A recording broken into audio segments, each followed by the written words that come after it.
Šukra kaņas zīmē, tātad tā ir pati sliktākā rašī, kur atrasties šukrē. Kā mēs zinām, šeit šukra ir kritienā, un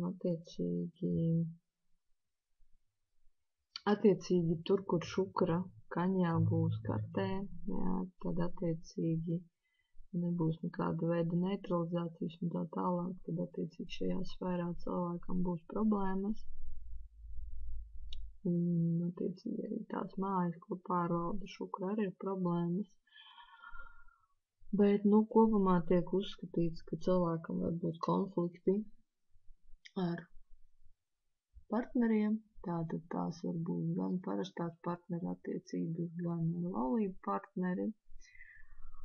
Tad cilvēks varbūt zaudēt nekustamos īpašumus, jā, varbūt arī kaut kādi nabadzības brīži dzīves laikā,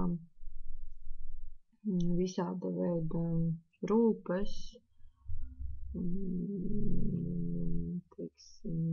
varbūt arī veselības problēmas saistībā tieši ar dzimuma orgāniem, saistībā, jā, tad, bet, neskatoties uz to, šie cilvēki var, es teiktu tā, neutralizēt visu šo slikto ietekmi caur kalpošanu citiem. Jā, tad kalpošana citiem ir labs variants pilnīgi visiem, bet šiem cilvēkiem to būtu ieteicams visvairāk. Jā, tātad kalpot citiem un attiecīgi var tādā veidā kā neutralizēt šo